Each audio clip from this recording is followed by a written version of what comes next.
classificamos os direitos difusos. Até agora a gente falou que os direitos difusos e coletivos estrito senso eram transindividuais. Esses direitos individuais homogêneos, são individuais. São individuais. Nós estamos falando, sim, de direitos individuais, mas vistos sobre uma perspectiva do processo coletivo.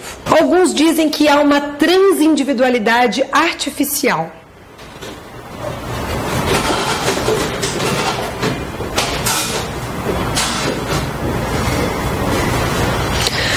Então o negócio é o seguinte, são direitos individuais tratados processualmente de forma coletiva.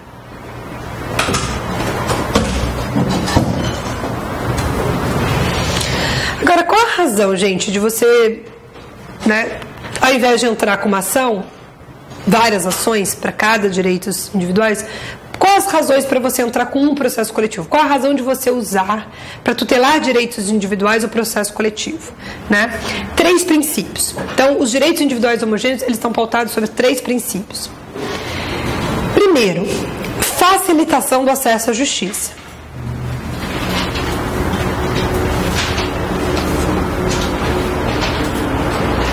Então, muitas vezes você, como defensora, verifica ali que tem uma questão de consumo, que as pessoas adquiriram um produto e que esse produto aí não correspondia à segurança técnica do produto.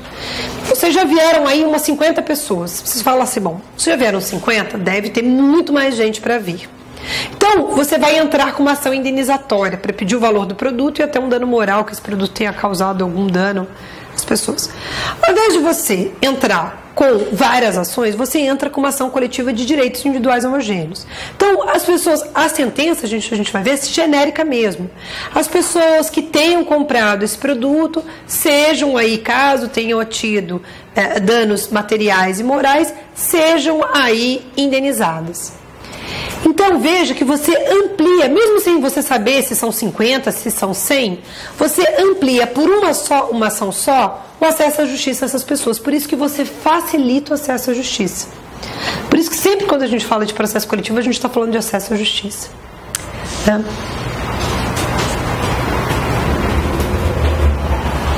E tem ainda, gente, aqueles direitos de pequena monta. Sabe o que são os direitos de pequena monta? Aquele Danone, por exemplo, aquele produto de limpeza, o Omo, que diz lá que tem tantas gramas, mas tem 50 gramas a menos. Qual é o indivíduo que vai entrar numa ação de justiça para buscar uma indenização de dano material, porque na verdade pagou para tantas gramas, mas tinha 50 gramas a menos? Ninguém. São esses danos de pequena monta. Esses danos de pequena monta, vejam que são danos individuais. Se eu comprei o sabão em pó, o prejuízo foi meu, não foi de todo mundo, não é indivisível, o prejuízo é meu, só meu. Por isso que esse direito é individual. Mas eu não vou entrar com isso. Só que se eu não entro com a ação, obviamente a empresa vai ter um lucro enorme, porque imagina 50 gramas dividido por milhões de pessoas. Então, a Defensoria Pública, o Ministério Público, regra geral, entram com essas ações de dano de pequena monta, que a gente vai ver que até tem uma execução específica que o Júlio vai tratar com vocês.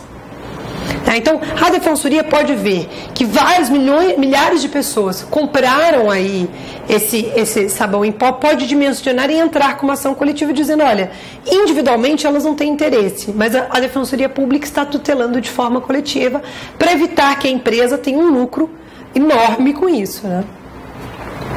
Então, o objetivo também é tutelar esses danos de pequena monta. Segundo princípio, efetividade processual. Se eu entro com 50 ações, eu posso ter 50 sentenças diferentes. Se eu entro com uma ação só, eu evito o conflito lógico de julgados. Eu dou mais isonomia aos julgados, como a gente já comentou. Isso quer dizer efetividade processual. Evitar o conflito lógico de julgados é dar efetividade processual. Isso tinha um exemplo, que a gente tinha, os defensores não queriam mais pagar o IANSP, que era aquele hospital estadual, né? Então a gente tinha uma contribuição, a gente tinha do nosso salário tirado uma contribuição obrigatória para esse hospital, né? E aí não conseguiu resolver isso na área administrativa, muitos defensores não queriam mais porque tinham aí convênio, já pagavam convênio, não tinha razão de usar esse hospital. E aí tudo bem, vamos entrar com uma ação. A associação então dos defensores falaram, vamos entrar com a ação. Aí se discutiu, entrar com uma ação coletiva e entrar com várias ações individuais. Entraram com várias ações individuais. Um grupo conseguiu, outro grupo não conseguiu. Então veja, estava todo mundo na mesma situação fática jurídica. A sentença tinha que ser a mesma para todo mundo. Mas a partir do momento que você entra com ações individuais, você não consegue evitar isso. Esse conflito lógico de julgados. Por mais que todo mundo estivesse sob a mesma base fática e jurídica. Todo mundo era defensor, o vínculo era o mesmo, a contribuição era a mesma, a obrigatoriedade ou não de estar vinculado era a mesma.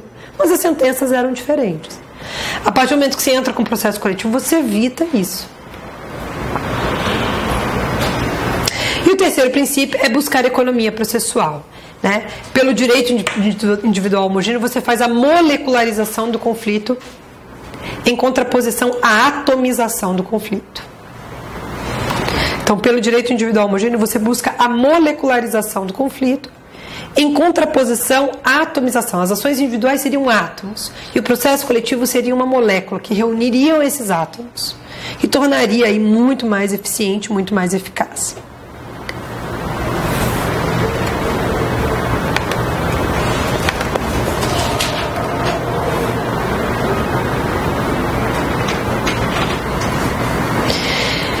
Vamos lá. Os direitos individuais homogêneos são, na sua essência, individuais, tratados fictamente, tratados processualmente de forma coletiva.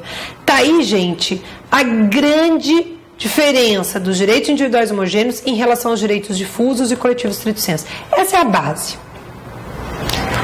Né? Os direitos difusos eu só consigo tutelar pelo processo coletivo, porque eles são coletivos. Assim acontece com os direitos coletivos estrito sensu. Já os direitos individuais não, é uma escolha. É uma escolha, porque os direitos são individuais.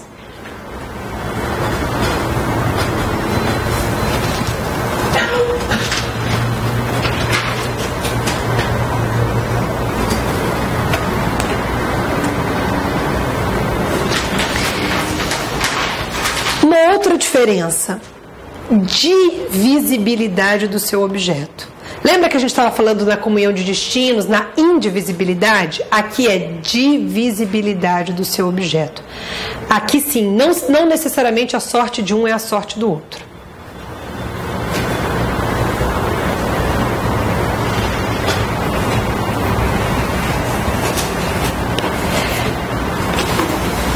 Aqui eu posso comprar um produto, causar dano moral para mim, mas não a outra pessoa. Né? Posso comprar um produto, por exemplo, que seja abusivo para as crianças. Né? Uma criança se levar aquela criança a se machucar e a outra não. Ou seja, não necessariamente aqui eu tenho comunhão de destinos. Aqui o objeto é divisível. Uma pessoa pode gozar desse direito ou não, e a outra não necessariamente precisa estar na mesma situação. Aqui não tem comunhão de destinos, por isso que a gente fala que o objeto é divisível, é fragmentado.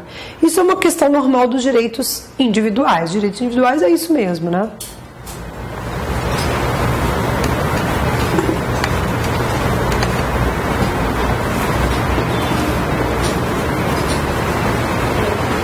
Então, eu até, quando vocês vão ler se um pedido de uma ação civil pública, individual ou não, numa prova, eu até aconselho, a primeira coisa é perguntar, tem ou não tem comunhão de destinos?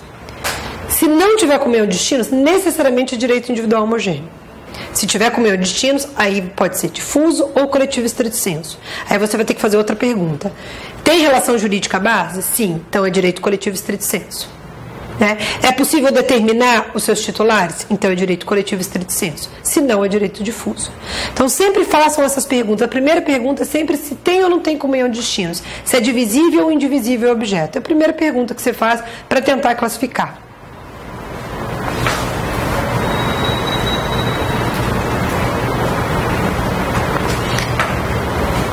aqui, gente, também não tem relação jurídica base. Aqui a relação é fática e esses fatos têm que ter origem comum.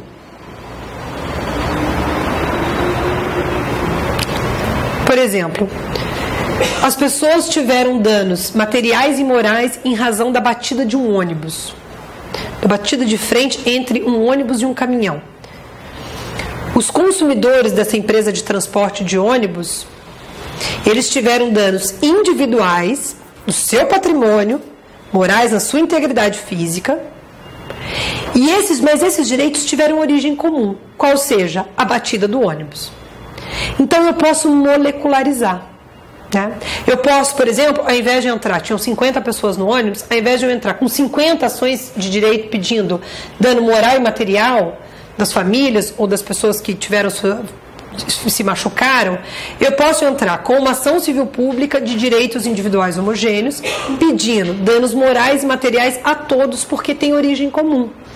São direitos individuais com origem comum. E essa origem comum me permite molecularizar, me permite colocar isso dentro de um processo coletivo.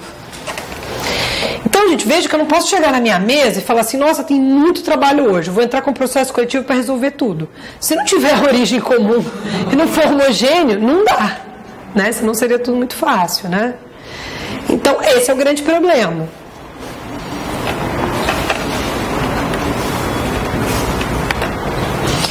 Eles vêm de origem comum, eles necessariamente são homogêneos. Por isso que você não pode molecularizar qualquer direito individual, mas só direitos individuais de origem comum e que sejam homogêneos. O que é essa homogeneidade? Que tenham mais questões, superioridade de questões comuns do que individuais. Tá? Então vamos pensar. Essa mesma batida de ônibus. Você tinha lá uma pessoa... Vamos pensar aí que 13 pessoas faleceram nessa batida de ônibus. Uma, por exemplo, era solteira, a outra tinha 3 filhos. Um era pai de família, o outro era estudante. Vejam que tem origem comum, que a todos eles cabe danos morais e materiais, mas são diferentes. Um, por exemplo, talvez a empresa tenha que pagar pensão alimentícia para os filhos. O outro talvez não, porque não tenham dependentes. Então vejam que eles têm as suas particularidades. Vale a pena molecularizar, mas não necessariamente são todos iguais. Mas veja que tem uma homogeneidade. Por que a ação é eficaz nesse caso? Por que é melhor realmente entrar com uma ação civil pública nesse caso do que 50 ações individuais? Né? Porque você tem questões homogêneas. Por exemplo, o que você vai precisar nesse caso discutir, seja numa ação individual ou coletiva? Responsabilidade objetiva ou subjetiva da empresa, né? Se houve culpa exclusiva da vítima, se foi culpa exclusiva, regra geral não é, ou se foi culpa exclusiva de terceiros. Isso tanto no processo individual como no coletivo, você vai discutir. E vejam que são questões iguais para todos. Né? Você vai discutir se o motorista dormiu no ambulante, igual para todos os 50 que estavam ali. Obviamente que tem questões particulares. Um era pai de família, o outro não, um tinha dependentes, o outro não, um ganhava X, o outro ganhava Y. Mas isso não impede que você veja naqueles direitos questões homogêneas que levem ao processo coletivo. Né? Então, nesse caso, é interessante mesmo você entrar com o processo coletivo e não com 50 ações individuais. Tá? Mas isso, gente, é analisado caso a caso, é sempre muito difícil ver. Porque qual que é o grande perigo? Você entrar com o processo coletivo, como aquele dos autistas que eu falei para vocês, mas não adianta nada. Por quê? Você não tem homogeneidade. Né? Se você não tiver homogeneidade, você tem uma declaração assim: condeno a todos aqueles que um dia demonstrarem terem prejuízos fáticos e jurídicos. Mas a questão é tão ampla, a sentença é tão ampla, tão genérica, que você transforma depois a habilitação individual em um processo individual. A mesma coisa que você entrar com uma ação condenatória individual, porque daí você vai ter que provar, né, o caso dos autistas, se realmente tinha autismo, se realmente precisava de escola especial, a qual era o lugar mais propício. Então são questões individuais que você não tem, que são tão fortes, que a questão homogênea não predomina. E aí não é interessante entrar com processo coletivo. Né? Isso aí é muito difícil, né? A gente vive discutindo na defensoria, porque isso é uma questão mesmo de vivência. Né? Às vezes a gente fala, gente, enchente, vamos entrar com processo individual ou coletivo, é sempre um problema. Né? Que regra geral tem origem comum. As pessoas que perderam seus bens, tiveram sua integridade física violada por enchentes. Mas, a depender do caso, será que esse dano foi realmente por causa da enchente? Será que foi culpa exclusiva da vítima ou não? Às vezes, você não tem essa homogeneidade tão clara que o processo coletivo vai ser bom. Isso às vezes não é tão evidente assim, né? Às vezes a gente entra com o processo coletivo e fala, nossa, muito melhor que eu tivesse entrado com o processo individual, essas pessoas já estariam recebendo, né? Por exemplo, no caso do Pinheirinho, o defensor, o Pinheirinho, se vocês virem, eram ações, né, o defensor entrou com ações das pessoas que tiveram danos morais e materiais em razão daquela reintegração de posse violenta. Ali houve uma discussão. Entra com uma ação coletiva de direitos individuais homogêneos, pedindo indenização de dano moral individual ou moral para todo mundo, de forma genérica, ou entra com ações individuais. O defensor achou melhor entrar com ações individuais, porque ia ter discussão. Teve, não teve, foi agressivo com um, não agressivo com o outro. Mas veja que tinha origem comum. Qual é a origem comum? Atos violentos decorrentes da reintegração de posse. Só que a homogeneidade para o defensor não estava tão clara a ponto de que o processo coletivo fosse eficiente. Mas é difícil. Então, você pode justificar que sim, que era interessante, porque tem base para isso, né? Professora, nessas peças de ações, como você faz? Você identifica elas se é coletiva, individual, homogênea, difusa, ou no próprio auto processual, quando a inscrição faixa já está processando? Então, descrevo ou não. Quando eu entro com a ação coletiva, eu não descrevo. Isso aí, gente, tudo na teoria. Estou falando só para vocês aprenderem para passar no concurso. Tá? Mas assim, não tem assim. Então, cuidam-se de direitos difusos. Às vezes eu até coloco, por exemplo, quando para mim é muito claro, né? Isso, piso tátil, estradas, isso para mim é muito claro que é um direito difuso. Então eu, na minha argumentação, falo, cuidam-se de direitos difusos, uma ação que visa pleitear direito difuso. Mas na maioria das ações, seja dos defensores, seja do Ministério Público que eu vejo, ninguém classifica. Essa classificação é teórica, né, para passar no concurso, mas é lógico que você não pode, você tem que também embasar a sua ação civil pública com um desses três direitos. Né? Então você não pode, não pode reunir na sua mesa um monte de coisa que uma coisa não tem nada a ver com outra e entrar com ação coletiva.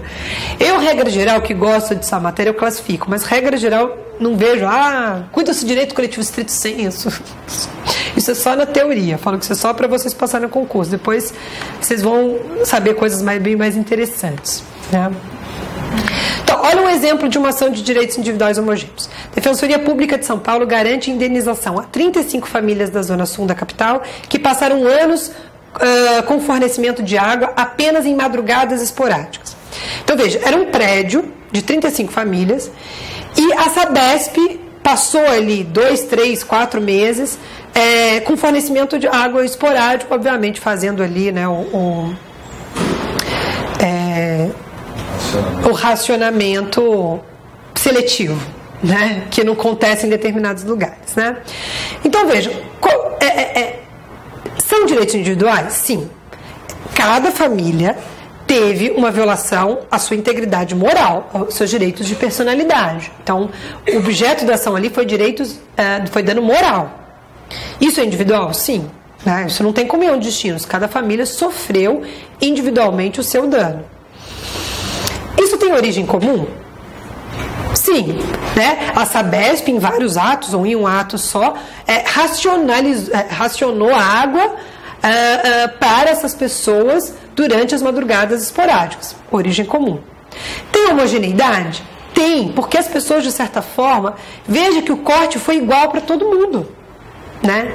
Nesse caso, inclusive, a defensoria, e realmente como a situação fática e jurídica era tão semelhante, que a defensoria já colocou um dano moral genérico para todo mundo, para evitar depois a habilitação individual.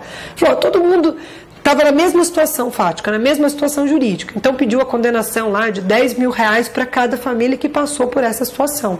Veja que pediu R$10 mil para todo mundo. Né?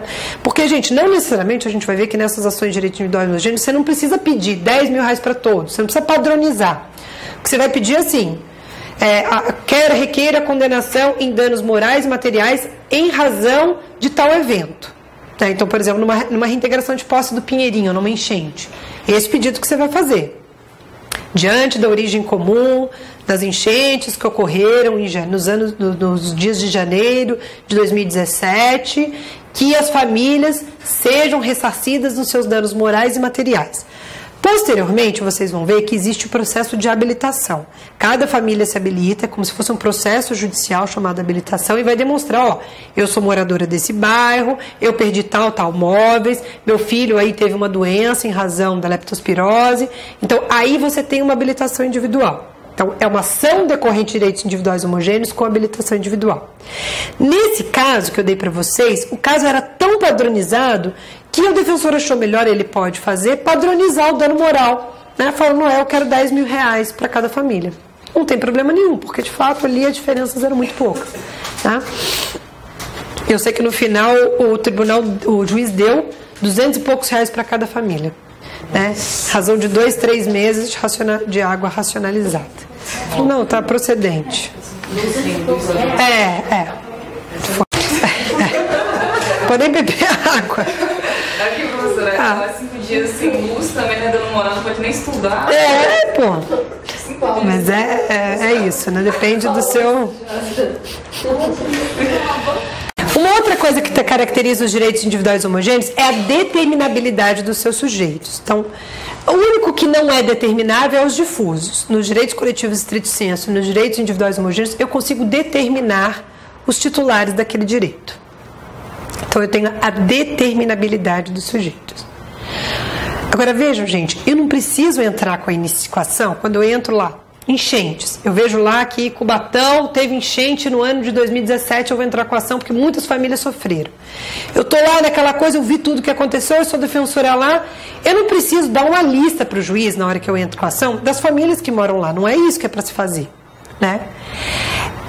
Posteriormente, o que eu vou pedir para o juiz é a todas as famílias que foram afetadas a serem identificadas posteriormente em um processo de habilitação. Então veja que essa determinabilidade dos sujeitos não é no momento que eu ajuizo a ação, é posteriormente, quando for feita a habilitação individual.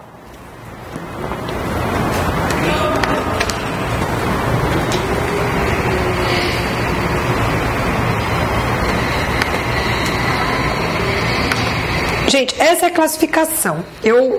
Isso não é fácil. Se vocês quiserem pegar algumas provas que tem a classificação para vocês verem se vocês compreenderam, acho que é sempre bom dar uma olhadinha no portal, na Defensoria dos Exemplos, fazer esse raciocínio da comunhão de destinos, da divisibilidade ou não, né, da relação jurídica base. Eu acho que com isso vocês vão conseguir. Agora, uma coisa é certa, gente, isso aí gera muita polêmica, né? Mesmo quem sabe de processo coletivo, às vezes discorda. Várias vezes eu pego um livro, um fala uma coisa, dá um exemplo, um fala que é uma coisa, outro fala que é outra. Então, essa classificação é difícil mesmo, é muito subjetiva. Por isso que eu acho que isso jamais poderia ser pedido numa prova de primeira fase. Mas às vezes é pedido, né? Então... mas vejam, eu acho que é importante vocês entenderem essa dinâmica. Não sei se vocês conseguiram compreender ou não com essa dinâmica, mas se vocês tiverem alguma dúvida, depois vocês me falam na sexta. Né? Deem uma lida no caderno, isso acho que é a base do processo coletivo, e deem uma lida também num livro, para vocês reforçarem isso, que eu acho que a partir do momento que você compreende o processo coletivo, gente, você não esquece mais. Ele é difícil. Para mim também compreender é difícil. Mas depois que você entende a dinâmica, é muito difícil você, da coisa julgada e da classificação dos direitos coletivos, difícil você não entender. Agora vamos falar de legitimação, para finalizar. Vamos falar de legitimação na ação civil pública. Ou seja, quem é legítimo para propor ação civil pública?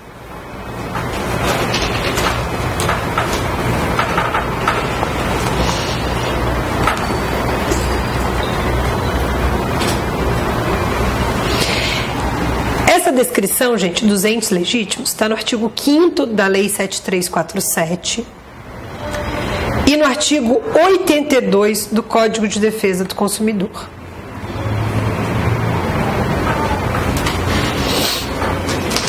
Então vamos lá, isso está lá na lei, não precisa nem... MP, Defensoria, entes federativos, o município, o Estado, a União, o Distrito Federal podem ser autores de uma ação coletiva, autarquias, fundações, sociedade de economia mista, empresa pública e associação. Esse é o rol do artigo 5º. Tá? Depois, se vocês perderem, vão lá no artigo 5º, que esse é o rol. O que tem de interessante aí?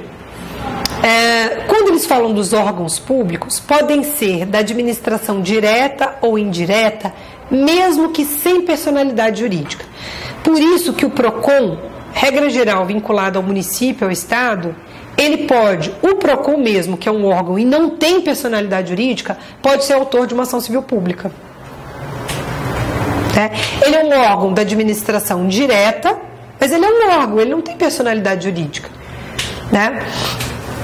Mas o artigo 82 permite, mesmo sem personalidade jurídica, que ele tenha personalidade judiciária de entrar com esse processo coletivo.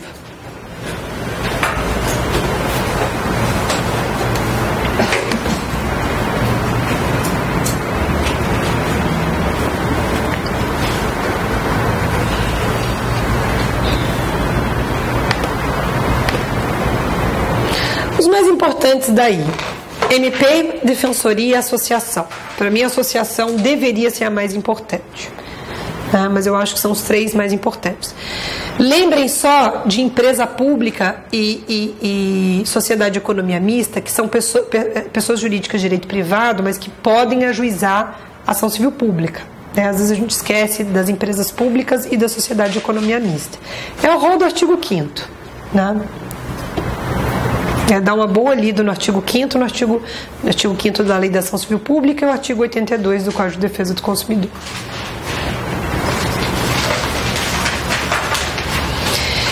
Então, classificando, chamo essa nossa legitimação, esse nosso sistema de legitimação mista, porque ela compreende pessoas jurídicas de direito privado e pessoas jurídicas de direito público. Então, a associação, por exemplo, é pessoa jurídica de direito privado e você tem a defensoria, o MP, que são órgãos públicos. Então, por isso que chama de mista. Tem órgão público e pessoas jurídicas de direito privado.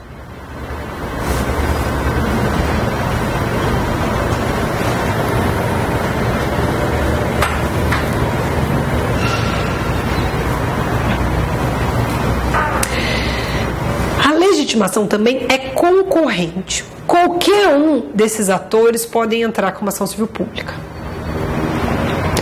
Então, por exemplo, acontece um dano ambiental. Quem pode entrar? Defensoria, MP, uma associação. A legitimação é concorrente. Em regra, quem for o primeiro a entrar. E, gente, justamente por ser concorrente, não raras as vezes...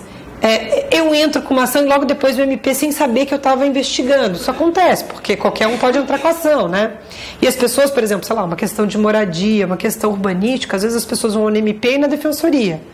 Aí os dois entram com a ação, porque um não sabe que o outro foi, e como é concorrente, qualquer um pode entrar, depois a gente descobre que tem 2 ações sobre o mesmo objeto. E eles chamam também de legitimação disjuntiva. Disjuntiva porque independe da vontade do outro órgão legitimado. Eu posso entrar com a ação como defensor e não preciso pedir autorização para o MP, para a associação, para nada. Independente da vontade dos demais. Por isso que ela é chamada de disjuntiva.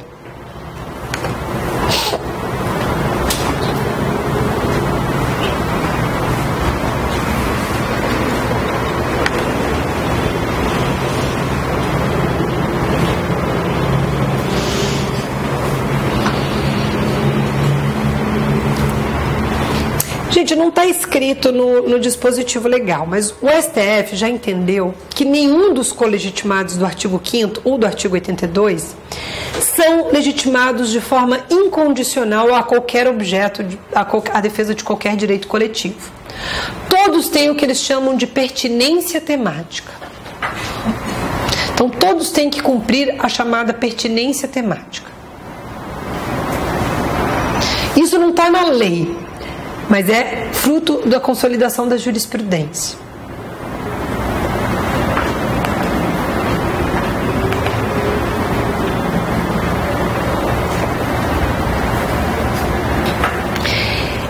Isso, gente, corresponde à verificação do comprometimento ideológico do legitimado e do objeto da ação.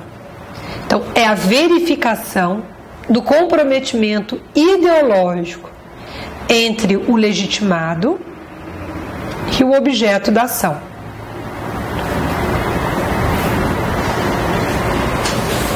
Por exemplo, a Defensoria Pública pode entrar com uma ação para a defesa dos moradores, dos direitos coletivos dos moradores de Alphaville? Não, né? Não tem comprometimento ideológico nenhum, né? Entre a instituição e o objeto da ação. Assim como eu também não posso entrar com uma ação para resguardar aí os direitos de recall de uma Ferrari. Tanto faz, né? Assim como o Ministério Público não pode também defender determinado condomínio, que pode ser um direito coletivo estrito sensu, né? Porque ele não pode defender direitos particulares, direitos privados. Assim como, por exemplo, uma associação de defesa de animais não pode defender a moradia, porque não tem nada, comprometimento ideológico nenhum, né? Então, é esse comprometimento ideológico da instituição, do órgão público, o porquê da associação nasce, do objeto que ela pede, né? Isso é principalmente visto das associações, né? Aquela associação constitui uma associação para a defesa dos direitos do mundo, né? E ela é tão ampla que ela pode defender tudo, né? Mas no final não consegue defender nada muito bem. Às vezes é uma fraude, né?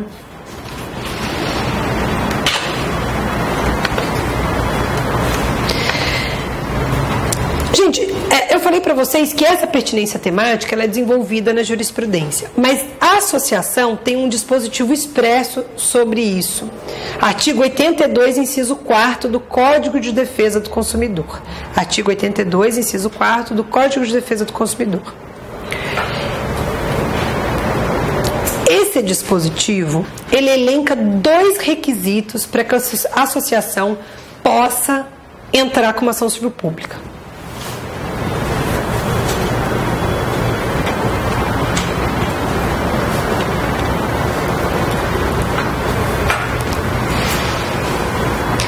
Primeiro, que ela esteja legalmente constituída há pelo menos 1 ano. Então, antes de entrar com a ação, ela tem que estar pré-constituída com 1 ano antes.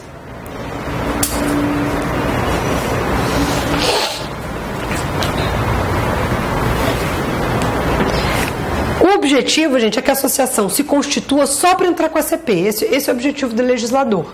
Então, uma associação, por exemplo, de defesa dos direitos dos idosos ou uma associação de bairro, ela tem que estar lutando por esse direito que ela se propõe, então a ação civil pública é uma consequência. Ela não pode, não quer o legislador, que aconteça e ela se forme só para a defesa daquele, né, às vezes com objetivos fraudulentos, só para a defesa daquele direito. Por isso que o legislador pede que 1 ano de antecedência ela esteja exercendo a defesa daquele direito que ela está pleiteando em juízo. Agora veja, o próprio parágrafo único do artigo 82 diz que o juiz pode dispensar, à luz do caso concreto, esse prazo de 1 ano.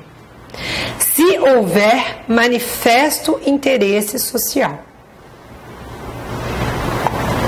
Então, se houver manifesto interesse social, o juiz, à luz do caso concreto, pode dispensar esse prazo de 1 ano prévio de constituição das associações.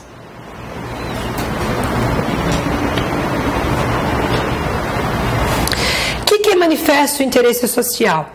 O dispositivo fala: se houver larga dimensão e característica do dano ou relevância do bem jurídico.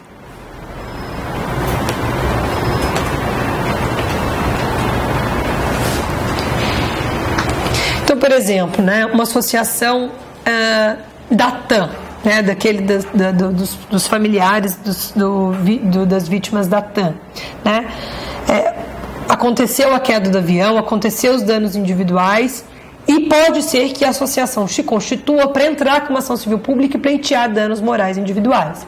Nesse caso, muitas vezes ela se constitui para fazer esse pedido em juízo. O juiz pode, a depender da dimensão, da característica do dano e da relevância do bem jurídico, pode falar: nesse caso, especificadamente, eu afasto o prazo de 1 ano e deixo aí, entendo você como legítima para defender os direitos dos seus familiares. Então, isso é à luz do caso concreto que o juiz pode ou não afastar.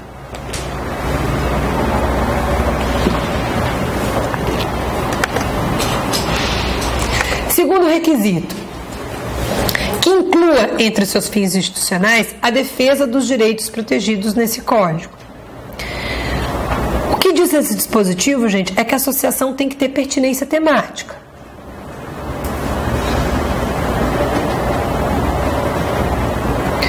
É isso, não pode ser uma associação para a defesa dos animais querendo defender o direito dos idosos. Não dá.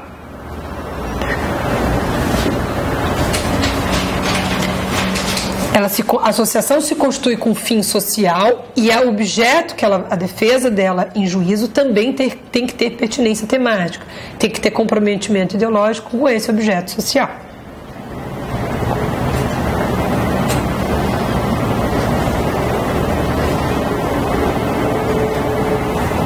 E aí diz o dispositivo: dispensada a autorização assemblear.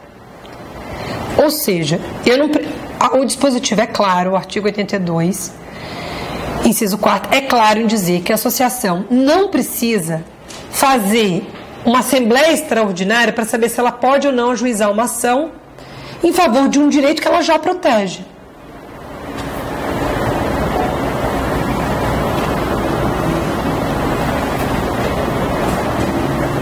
Então veja, por exemplo, uma associação das pessoas com o espectro do autismo. Né? Então tá lá, a associação luta por projeto de lei, faz isso, faz aquilo. De repente ela vê uma violação, por exemplo, na política estadual de São Paulo. O que está dizendo esse dispositivo é que ela não precisa fazer uma reunião com todos os associados e dizer: gente, eu posso entrar com uma ação para ir contra uma política discriminatória do Estado de São Paulo? O dispositivo é claro dizer que não precisa. Ou seja, ele não precisa de uma ata e de uma autorização por escrito dos associados dizendo: sim, você pode entrar com essa ação, pedindo aí a declaração de nulidade dessa política pública discriminatória. Né?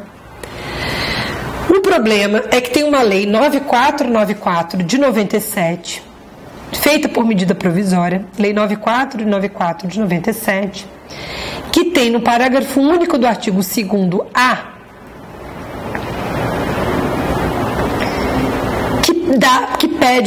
que exige isso. Então, artigo 9494 de 97, parágrafo 2º, parágrafo único do artigo 2A. Nas ações coletivas propostas contra a União, Estado, Distrito Federal, municípios, suas autarquias e fundações, a inicial deverá vir instruída com ata de assembleia da entidade associativa que autorizou e a relação nominal dos associados. Ou seja, se você entrar com uma ação civil pública só contra, né, os órgãos públicos, União, Estado, Distrito Federal, se for entrar com uma empresa, não precisa, essa lei não incide. Você vai ter que trazer a ata da Assembleia e a relação nominal dos associados. Qual que é o objetivo disso? Dificultar o ajuizamento da ação pelas associações.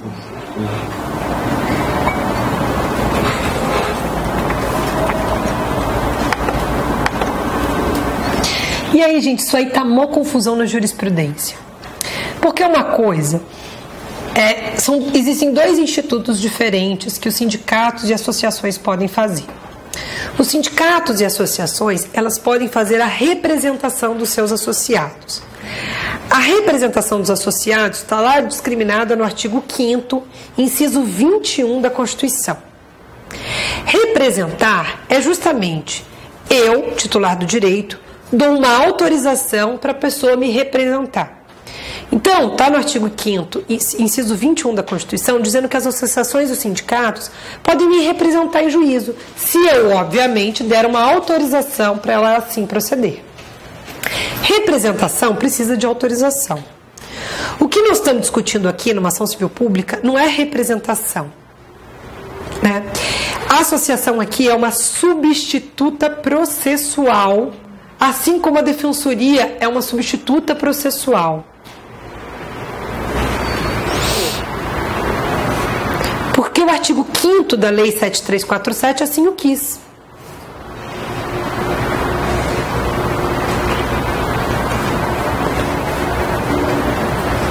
Então a gente não está falando de representação do artigo 5º, inciso 21 da Constituição. A gente está falando de substituição processual. Assim como a defensoria não precisa de autorização para ninguém, a mesma coisa é a associação. Se eu quiser entrar com uma ação civil pública, eu entro, não preciso de autorização do MP e de nenhuma pessoa, por exemplo, com espectro de autismo para entrar com uma ação contra uma política discriminatória do Estado de São Paulo. Da mesma forma é a associação, porque tanto a associação como a defensoria tem na ação civil pública a mesma natureza jurídica, a mesma questão. E a jurisprudência tenta se confundir ali, né? Essa lei 9494 tenta confundir os conceitos, né? Mas na verdade o que essa lei 9494 fala é sobre aquela representação do artigo 5º, inciso 21, que não tem nada a ver com a nossa ação civil pública aqui. Vocês nunca vão ver a defensoria pedindo autorização para ninguém para entrar com a ação, assim como também não deve se pedir autorização para uma associação entrar com a ação, porque isso não é representação, é substituição processual.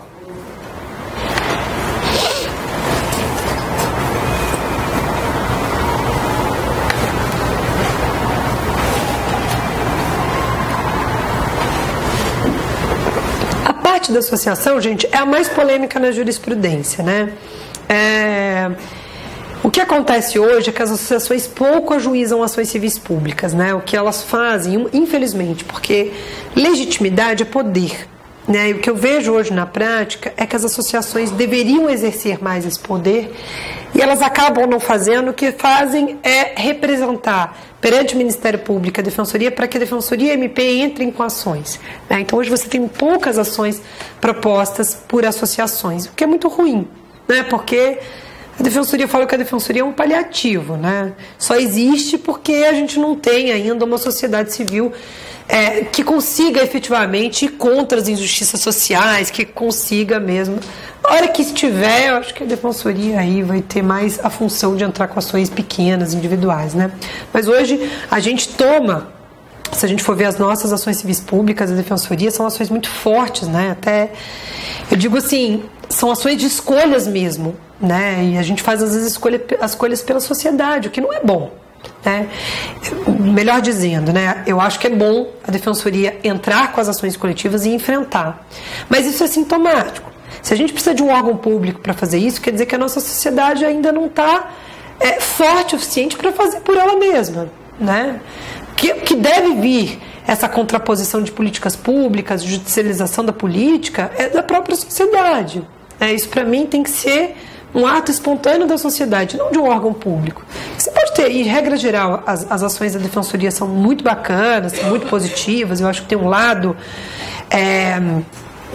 muito bem marcado, que é contra a pobreza, contra a marginalização social. Você pode ter um defensor muito louco que a cabeça dele está ali e faz um negócio que não tem nada a ver, né? Como a gente vê algumas ações civis públicas propostas aí, às vezes pelo Ministério Público, que não tem muito a ver, né? Outro dia, uma vez, conversando com um defensor, isso no começo da minha atuação como defensora, né? Um defensor do Rio, que o município lá do Rio de Janeiro estava começando a fazer os muros nas favelas. Começando a murar os muros da favela, murar as favelas, né, para obviamente apartar a favela das cidades, né, esconder as favelas. E lógico, a partir do momento que eles começaram a fazer aquilo, a Defensoria falou, nossa, que absurdo, isso é inconstitucional, não sei o quê.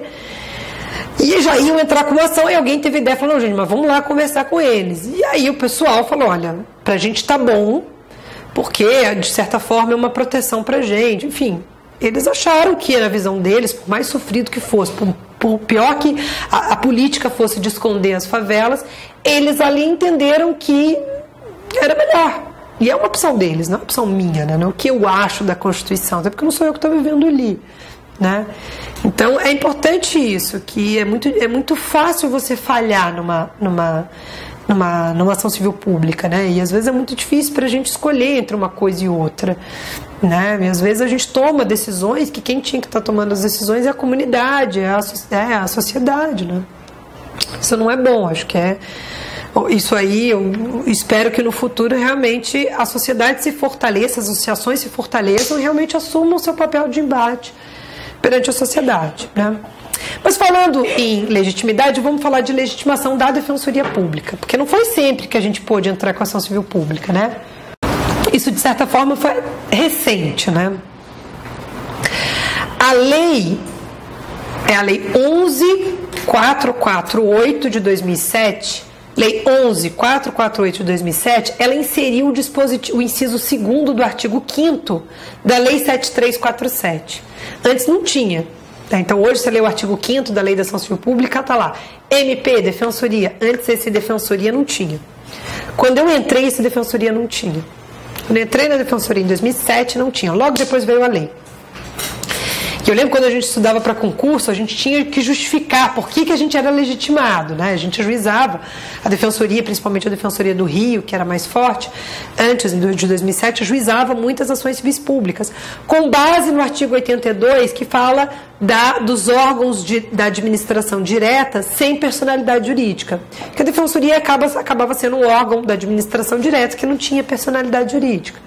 Né? E o STJ dizia assim que a Defensoria tinha legitimação para ação civil pública, porque de fato era um órgão da administração direta sem personalidade jurídica, então tinha previsão legal. Mas a hora que veio essa lei, nossa, foi graças a Deus, porque você pegava uma CP da Defensoria, eram 10 páginas para justificar a legitimação. Eu falava, gente, não é possível, né, que a gente tem que gastar 10 páginas explicando por que a gente é legitimado para entrar com uma ação civil pública, né? Assim que eu entrei, veio a lei, e assim que veio a lei, MP entra com uma ação declaratória de inconstitucionalidade, falando que esse artigo 5º, inciso 2º, violava o direito dele de entrar com ações civis públicas, né? E aí foi aquele embate de poder mesmo, né? Eu lembro que à época, assim, até deputados falando contra a Defensoria, o MP com muito medo da Defensoria usurpar o poder do Ministério Público, né? Era deliberado isso. O MPF, então, hoje o MPF é bacana, mas nossa, já fiz algumas coisas com o MPF, que hoje fala da Defensoria, legitimação, mas o MPF foi um grande lobista contra a legitimação da Defensoria Pública no Congresso e no Judiciário, né? Assim, é até difícil de acreditar. A gente foi 2 anos atrás eu participei de um seminário, eles falando que a Defensoria tem legitimidade, assim, era outro MPF, que em 2007 o negócio era completamente diferente, né? Completamente diferente. E aí eles entram com essa DIN, é a DIN 3943, pedindo a declaração de inconstitucionalidade do artigo 5º, inciso 2º da Lei 7347.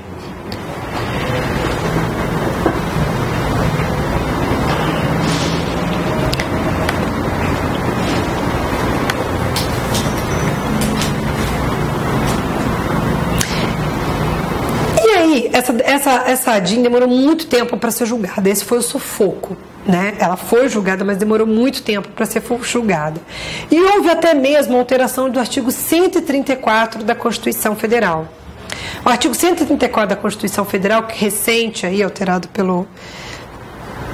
em 2013, fala expressamente que a Defensoria tem atribuição para ajuizar direitos individuais e coletivos. Então, o próprio dispositivo constitucional do artigo 134 da Constituição fala expressamente agora, no âmbito da Constituição, né, de que a Defensoria Pública, por óbvio, como sempre teve, legitimidade para tutelar direitos individuais e coletivos. Isso foi ratificado pelo artigo 185 caput do novo Código de Processo Civil. Então você tem hoje agora tanto uma base constitucional como uma base legal, dizendo não só o artigo 5º, inciso 2º, mas uma base constitucional e legal dizendo que a Defensoria Pública tem atribuição para tutelar direitos individuais e coletivos. E ao final, essa DIN foi julgada improcedente. A Defensoria, por portanto, pela decisão do STF, tem legitimidade para defender qualquer tipo de direito coletivo, difuso, principalmente difuso. Houve embargo de declaração, aí o MP tentou no final pelo menos vetar os difusos. Eles disseram que a gente tem legitimação para os difusos, coletivos estrito sensu e direitos individuais homogêneos. Então hoje é uma questão que, quando é discutida, porque realmente o pessoal está muito por fora. Gente, essa é a parte de legitimação. A gente continua na sexta-feira com competência, procedimento e coisa julgada. Eu acho que aí vocês têm uma boa base do processo coletivo, tá bom? Boa noite a todos.